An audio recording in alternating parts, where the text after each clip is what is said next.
我与夫君相濡以沫60载，死前却听见他与白月光正在远苟且之事。他发现后毫不犹豫将闷死。我死后，他与白月光修成正果，我儿子亲自为他们题词写联。100年真心期许，又是在劳燕分飞，终成眷属。他们一家3口其乐融融，可我呢？我的60年相伴算什么？算我倒霉吗？前世我与夫君裴远清相濡以沫60载，京东人称向我们婚姻美满。可在我缠绵病态远将就木之时，却听见外屋传来暧昧声响。裴郎轻点，当心你夫人听见。我听见裴远清哼笑一声，夫人嘛，我心中的夫人只有你啊。燕娘又惊又怒，我失手碰碎了药盏。裴远清见到我后，神色惋惜又轻慢，被你听见了呀，可惜了，还以为我们真能相伴一生呢。但为了燕娘的名声，断不能留。你说着，他拉过被褥，蒙过我的头顶，狠心下，压将我口鼻都掩住。在彻底失去光亮前，我看见门外探进来一个人影，我夫君的至交好友，满京城贵妇的榜样柳如烟。他脸上惊恐，却又掩不住笑意。我含恨化为魂魄飘在上空，看他们缠绵恩爱，最后成婚。他们成婚之时，我疼宠了一辈子的儿子上赶着喊如烟娘亲，并亲手给他们题词贺礼。有道是100年真心期许，60载劳燕分飞，祝贺父亲母亲终成眷属。如烟笑意柔婉，伏在裴远清怀中，手中慈爱的抚摸我亲儿子的额头，仿佛他们才是温馨和美的一家人在睁眼。竟是如烟随誉王回京。那一年，如烟时时来拜访裴远清，裴远清只说如烟是师长之女，是他至交好友，让我不要多想。外人面前2人装得光明磊落，坐而论道，暗中却多远苟且之事。相局近日，誉王柳又来府中了，伺候我的丫鬟相局点头，这会儿还在老爷屋里呢。听说少爷也在好。父亲出轨，儿子遮掩，这世间再难寻到如此贴心的好儿子了。指甲掐进手中，我让香菊盯着那边的动静，他来回报。如烟已坐马车走了，却又支支吾吾。只是，老爷屋里灯还亮着，奴婢留神听了听，不知是不是错觉，总觉着还能听见誉王柳的笑声。我冷笑一声，你怎知坐上马车的是誉王柳？他来时带的3个丫鬟，总是你看还剩几个，让其中一个丫鬟扮作自己的模样，坐上马车，自己则留在裴府与裴远清一度春宵如烟的惯用把戏了。星号，我恨声道。香菊被吓了一跳，我则吩咐他去准备火油，香菊一律却还是照办。半夜，裴府就起了一场大火，从主屋开始烧，浩浩荡荡烧到后院，救火呀！众人奔走盲目，想寻一个主心骨的时候，就发现我这个当家主母正坐在前院，好整以暇的饮茶，不慌不忙道将后门堵了，不许任何人从后门出去。众人疑惑不动，香菊厉声道：都没听见夫人的话吗？刚堵后门不久，就有人来报老爷带了一位女子要从后门出，我搁下茶盏，大人浩浩荡荡赶到后门，此时火已经灭得差不多了。或许火是从裴远清所住的主屋开始烧的。他显得格外狼狈，头发烧得焦黑不说，手臂似乎也被断裂的房梁砸伤，白骨外凸，格外可怖。可饶是如此，他怀中还是护着一位女子，女子身量娇小，将头埋进他怀中，瑟瑟发抖。他大声呵斥：荒唐！我身为一家之主，还要被你们这群下人堵在门中吗？堵在他面前的是我的心腹老爷，这也是夫人吩咐的。裴远清正要发怒，被我打断：老爷，这是要去哪儿啊？见我来了。他神色有一瞬间的僵硬，这怀中女子是谁？老爷的新欢吗？躲着做什么？难道我是个悍妇，不容许老爷纳妾吗？在我的眼神是一只。僵局快步过去，扳那女子的脸，那女子痛哭一声，死也不愿转过脸来。裴远清扶开香菊，怒道：胡闹！家中着火你不去灭火，在此胡搅蛮缠，什么替老爷纳妾啊？老爷与我成亲时说，想与我一生一世，一双人绝无纳妾之心。如今这是怎么了？我心中冷笑连连。前世我还真信了他这套鬼话，殊不知他乃是想和我一生一世，他是在为如烟守身呢。我们正僵持不下时，忽然鞋子里一袭外衣披在了如烟的身上。我听见我经历9死1生才生下的好儿子裴日冕的声音响起，还请阿娘不要为难这位女子了。她是我从花楼带回的姑娘，是我求父亲替我隐瞒送她出府，我简直要气笑了。转头一巴掌扇在他脸上，不知羞耻的贱东西。他脸上浮出鲜红的5个指印，却坚定的要把如烟带走。我怒笑一声，好呀，你既然如此认了，那我就将这个女子送走。如果你得按裴家家法处置了裴日冕，咬牙答应他们父子2人协力，终于保住了如烟。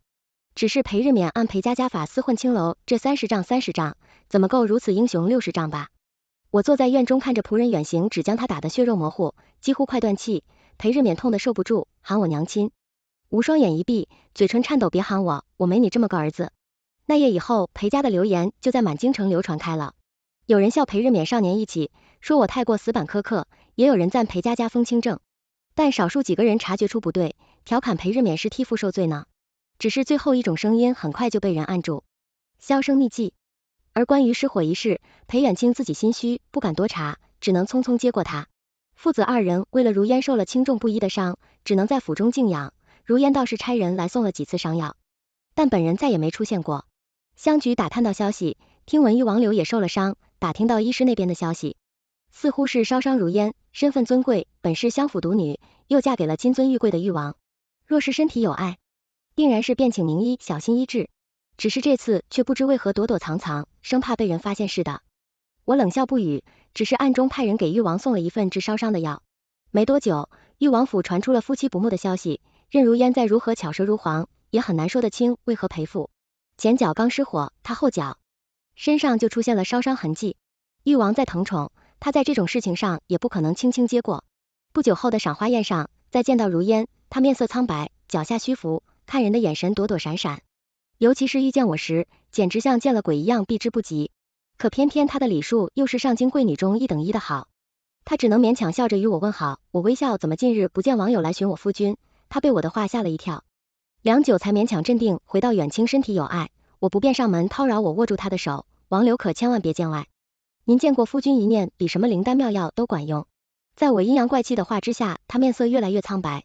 就在他怀疑我已经知道什么的时候，我话锋一转，毕竟如相爷是我夫君的恩师，你是我夫君的师妹，我们怎么都是一家人，你若是见外，岂不生分？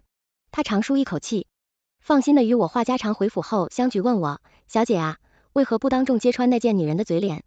我扑哧一笑，捏捏香菊的脸蛋，我本是江南富商之女，远嫁进京，只有香菊一个随嫁贴身侍女，情同姐妹，我是要她放松警惕，不然怎么会继续露出马脚呢？我让香菊附耳过来吩咐她，一系列事情马上就到了。皇帝带着文武百官春日围猎的时候，诸官家眷都随侍身边。我说要去裴远清，讶异木兮，你往日里不是最厌烦参加围猎吗？湖面上微笑，日冕竟与我怄气，我想着一道去陪陪他。他放心点头，吩咐一道给我收拾原礼，到了围猎场。裴远清与如烟眼神一对上，便如胶似漆的分不开。我都纳闷，我上辈子是不是瞎了眼，近一点都看不出他二人的星号。正有一间，裴日冕忽然走过来，母亲请去我帐中用茶。我转过头看他，他神情有些紧张，眼角余光也在偷瞄如烟那边的动静，这让人不暴露，要多亏了他打掩护。话说回来，裴日冕的名字都是如烟名字中的烟拆成日冕，难怪他只认如烟是亲娘，不认我了。更何况如烟是门阀儒家的独女，身份显赫，能给他带来诸多注意。而我不过是小小富商之女，幸运的嫁给了还在微末之时的裴远清，才有了如今的地位。他自然是看不上我这个亲娘的。饮完茶，我便与世家小姐夫人们一道出门游玩了。远至一处帐前，忽然听见一阵暧昧声响，裴郎啊，就是这儿裴郎，我好爱你为。这家小姐纷纷红了脸，世家夫人们则是掩面轻笑，哪来的野鸳鸯？说着，就有好事者走进偷听。燕娘，我也爱你，别太紧张。内传出了声响，越攀越高云因未嫁的小姐羞红脸夺走。老妇，人们啧轻叹，香菊则在最关键的一刻掀开了帐帘，两具纠缠的躯体登时出现在我们面前。那女子惊叫一声，连忙将脸扭过去，用仅存的布料遮住脸。或许是这突变刺激，男子却闷声低哼，一时半会并未回神，直到香菊惊叫一声，老爷我也跟着大声喊恨，不能让全猎场都听见，裴远清怎么是你？他才僵硬转头，满头热汗滴下，落在身下之人娇嫩肌肤上露膝。你们等等，我可以解释。香菊才不等他解释，冲过去就把裴远清身下女子扯出来，露出她娇艳容颜。我惊叫，怎么是你誉王柳如烟？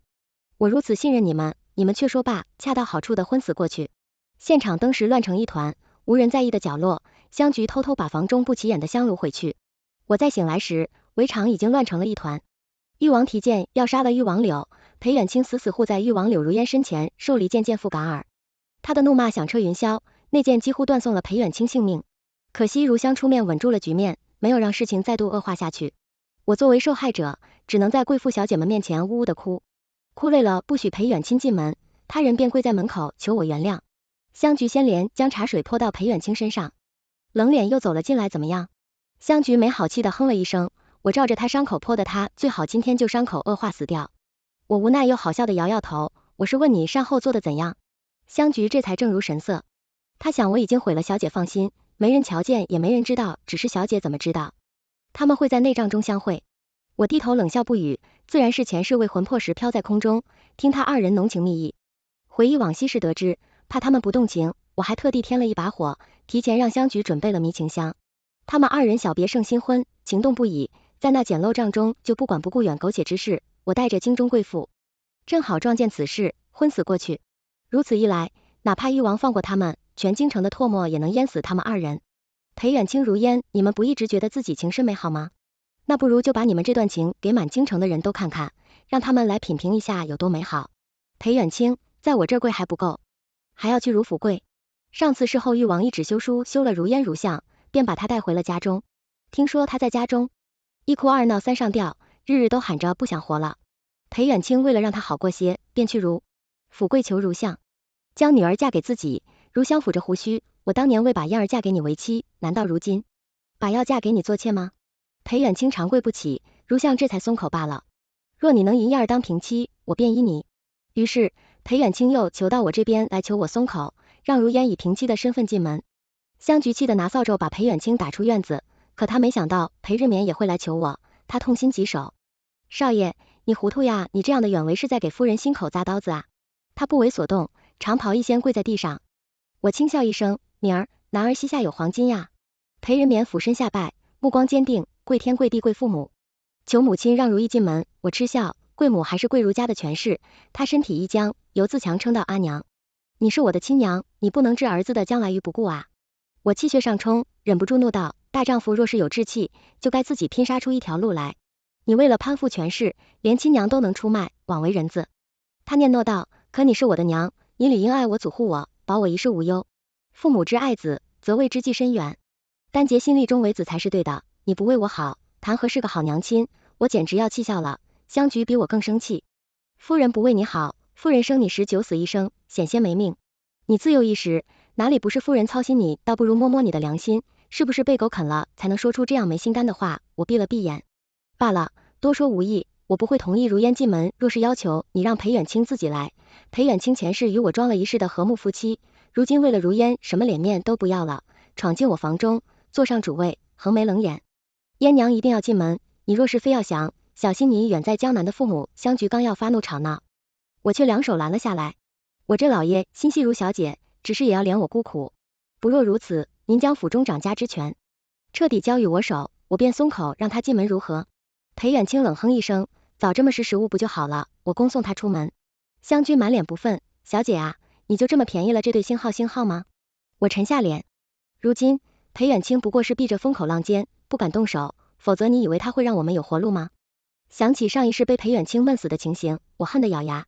裴远清与如烟背靠着儒家43宫，世代勋贵，门生遍地，对付我们如同捏死飞虫一样简单。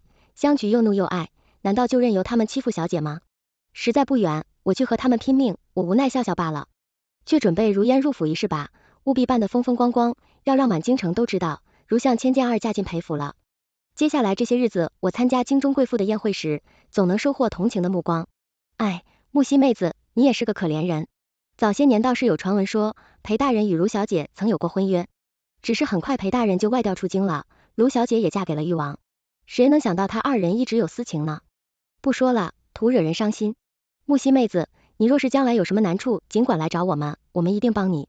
我眼角含泪一一谢过，只是一道转角，我就堵住了从南滨袭出来散心的欲望。他见到我很是惊诧，你是裴府那位窝囊夫人？我微笑把如烟与裴远清的往事都与他讲了一遍。他大怒，贱妇竟在婚前就与人有了苟且，誉王自然是恨不能杀入燕儿后快。可惜他也顾虑儒家势力，不敢轻举妄动。妾身一介妇人，不知世事，只是听说我夫君与我儿一直侍奉如相我儿，又监管朝廷年税。说到这儿，恰到好处的止住誉王看我的眼神阴郁，我索性将话说透如相。既然将自己独女嫁给如今的裴远清，便是将儒家势力交与他手。儒家势力交接之时，最易出事。王爷若是出手，不说能重伤儒家，至少也能泄王爷心头之恨呀。他二人的婚期是4月初7，妾身且等王爷送到裴家的贺礼。很快到了如烟与裴远清的婚期，为了给儒家那头名状，也为了给如烟风光，裴远清将这场婚礼办得一场豪奢。十里红妆，浩浩荡荡，不知道的还以为哪家权贵娶正妻呢。裴远卿虽已年过不惑，却仍风流倜傥自不必说，如烟为人妇，风韵犹存，别有一番娇艳之态。远远望去，倒像极了一对璧人。裴日冕自然不会放过这么好的献殷勤的机会，又是题词贺礼，就是下跪奉茶一口，一个娘亲喊得如烟开怀大笑，忙前忙后招呼宾客，脸上喜气洋溢。朝廷派来抓他的人，将他带出府的时候，他脸上笑意还未放下呢。如烟当即站在他面前，你们好大的胆子，本小姐的婚宴岂容你们造次？对面似乎也不愿意得罪如烟，好声好气的劝，但并不松口。裴小大人私吞盐税，圣上大怒，臣也是按圣旨办事。如烟与裴远卿对视一眼，脸色并不好看。裴日冕哀求他们不得，竟然转过头来求我阿娘，不能不管我呀，阿娘你让外祖拿银子出来救救我。我似笑非笑的看着他傻儿子，你说这话岂不正好认了私吞盐税的罪，婚礼被搅得一团糟。裴远卿急匆匆找人去捞裴日冕，如烟觉得丢了颜面，扭头回后院生气。宾客们纷纷散去，厅上只剩下如相还有我。他轻骨直立，一派道貌岸然。裴夫人，此事是你算计的。我微笑道，妾身一介妇人。不知如相在说什么，他也笑笑着站起来，沿着花白的胡须看向我，虎毒上不似子，说我小看你了。我们家嫣嫣天真单纯，自然是斗不过你，那我这个当爹的就要斗胆替我女儿撑个腰了。我弟没脸眸，他虽然在笑，眼中却一片阴沉。我不怀疑他随时能杀了我裴夫人，你与裴府一荣俱荣，一损俱损，我相信你是个聪明人，不会自寻死路。裴日冕下雨，我自然要装装样子去狱中看看前世。每日冕侵吞盐税的事就曾暴露，他死活将罪扛在自己身上，将如家与裴远卿贴得一干二净。在他险些要被定罪处死时，是我爹散尽家财，带着100万白银上京替他脱罪。他此刻自然也惦念着远在江南富甲一方的外祖二娘。好疼呀，阿娘，你快想想办法救我出去。他被用刑，身上没一块好肉，可怜兮兮的望着我，试图博得我的痛惜。我勾起一个讥讽的笑，好孩子啊，为娘一介深宅妇人能有什么好办法呢？你不如去好好求求你如意，他才能帮上你俩。瞧，我都给忘了你早改口叫他娘亲了。他知我在嘲讽，却不顶嘴，只是流泪道，娘，我知道你恨如意与父亲，可我是你的亲生骨肉啊。难道你真的眼睁睁看我星号吗？是呀，他是我亲生骨肉，前世却眼睁睁看着我被裴远卿杀害。我还记得我彻底失去意识前，听见他喊的那声撕心裂肺的娘。他闯进来，伸手去推裴远卿，但最后却并未救我，眼睁睁看着我被裴远卿杀害。只因如烟许给他太子开复的高位，凭他的才学，一辈子也走不上这等高位。我忍不住笑出来。凭如家的势力捞你出来易如反掌，你猜为什么如烟到现在还不来救你呢？他目光瑟缩了一下，如烟正当壮年，如家又预备将势力都托付给裴远卿，你以为他们会把一切都留给你这个没有如家血脉的孩子吗？我残忍笑道，如烟巴不得你死，好给他将来的孩子让位呢。裴日冕尖叫一声，连声说不可能。我去后退一步，扯开即将被他触碰到的衣角，头也不回地离开阴暗恶臭的监牢。裴日冕在牢狱之中搓磨，裴远卿也日渐苍白消沉，担心他供出自己如烟，仍旧如他父亲所说那样天真单纯，日日不是逛街买衣，就是酒楼吃酒，偶尔来我面前耀武扬威，但也只是如一只漂亮的狗猫炫耀自己的皮毛，见我这边无趣，也渐渐不来寻麻烦整个裴府，自然成了我的掌中之物。如香频繁来见裴远卿，劝他莫要意志消沉，要打起精神才能接手如家。每当与我对视时，眼中都会带上审视与警告。我则如一般妇人奉茶园里，眼观鼻鼻关心，看上去乖巧听话好拿捏。或许他也信了我这副模样，才会毫无防备，在我与皇帝生辰宴献上血书时，直接愣在了原地。臣父审视以血书状告我夫我子目无社稷，科考舞弊，侵吞民田，杀人卖官，其罪罄竹难书。誉王率先发难，荒唐女子3从4德。你状告夫君亲子是何道理？我则挺着腰板，不卑不亢。我为女子，却也是陛下的臣子，岂有知晓他人为害，社稷却不上报纸里一来一往，皇帝便不再责怪我的失礼，容许我将罪状一一道来，说到关键之处。裴远卿面色铁青过来，朝我脸上就是一巴掌。贱妇竟敢污蔑本官！我嘴角被打流血，却仍旧目光坚毅。我以我审视全族担保，若有虚言，全族无后而终。皇帝不满的让人拉开。裴远卿趁着这个当口如香站起来，施施然道：子父英勇，只是此事关乎朝堂社稷，又逢陛下生辰，不如暂且放下，待日后再议。我目光灼灼，冷声道：之后吗？如相岂会让臣服有日后吗？他不是一出门就要被你如相设计劫杀，死于非命了？他见我如此悍勇，不畏一时犯难，触及皇帝不悦的目光，当即跪了下来。你们儒家四世三公，门生遍地，在京城一手遮天，就连先帝赐给公主的宅院都能强买强卖，更何况臣府一条贱命。皇帝震怒，询问赵华公主是否确有其事，得到肯定的答复后，劈头盖脸训斥了如相一通。如相磕头求饶，此事皆是家中子之所为，臣的确不知啊。皇帝冷笑，裴远卿是你的学生女婿，他犯事，你全然不知你的子侄犯事，你也全然不知如此无用，拿什么当丞相？说罢一挥手，让我继续往下说，我把前事知晓的。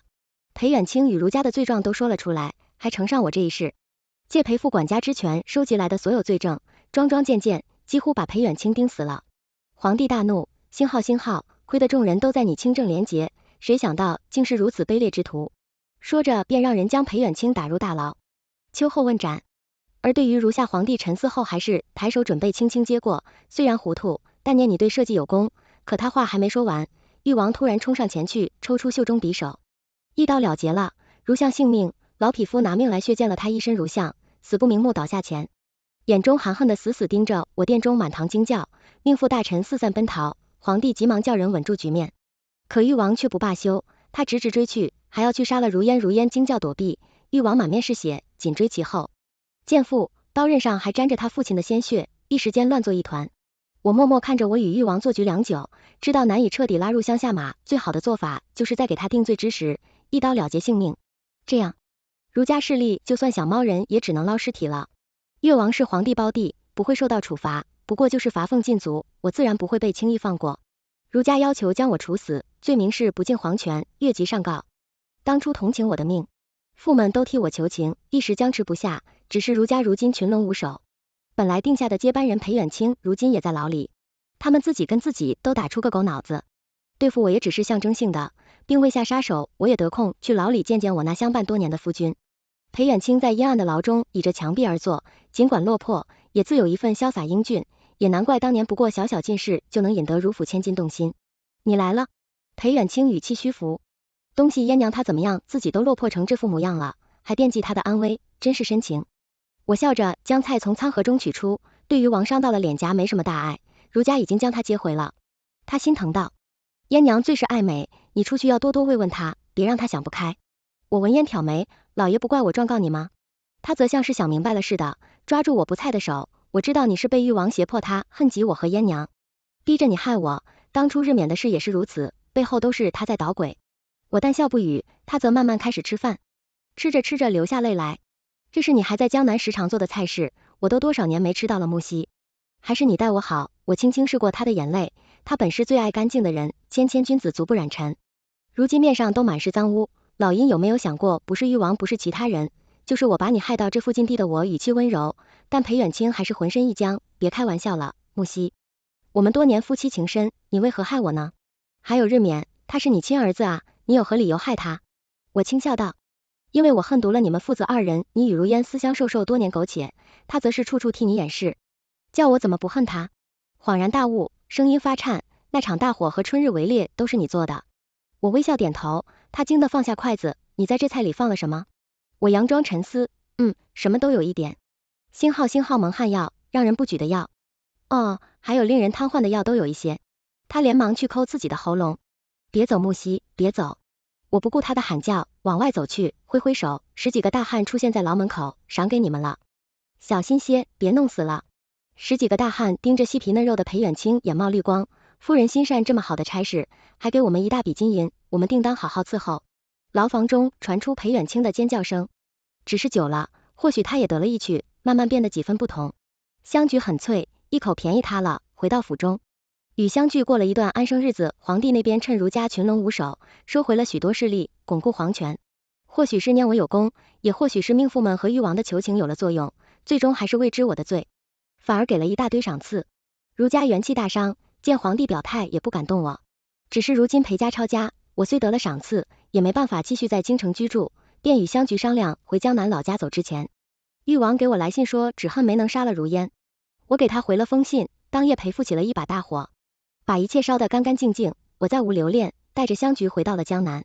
沈家父亲母亲见我回来，抱着我哭了许久。木樨，你受苦了。香菊把我在京城的经历添油加醋说了一番，父亲母亲气得要回京城去找裴远清拼命。如今裴远清定了秋后处死裴日冕，也有40年牢狱之灾，不必管他们，我们一家只管过好自己的日子就好。他二人心有余悸的点点头，回来就好，回来就好。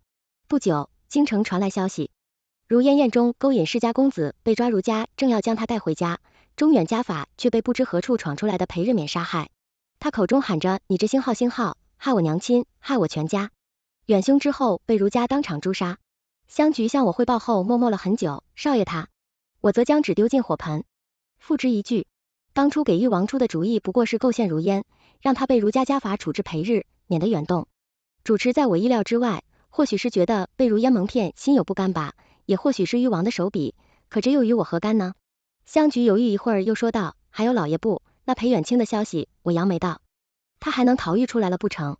香菊急急道：“那倒不是，只是他似乎一怔了，口中喊着自己是裴相爷，说自己权倾朝野，还说自己的儿子是太子太傅，妻子是如府千金。”我心下一凛。香菊继续道：“他满口胡言，又爆出许多儒家秘辛。皇上下令彻查儒家，儒家正人人自危，没过多久，他就惨死狱中了。好一出狗咬狗。”我笑了笑，将这一切都抛于脑后。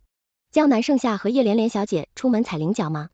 我点头应是，背起小背篓就和香菊出门，偷偷溜到了湖上，混到了采莲的女子们当中，与她们一同笑闹：“小姐，小姐，小心点，一会玩太疯了，夫人又要骂咱们了。”香菊一边告诫我，一边自己玩得不亦乐乎。盛夏灼热终于驱散了我内心的阴霾。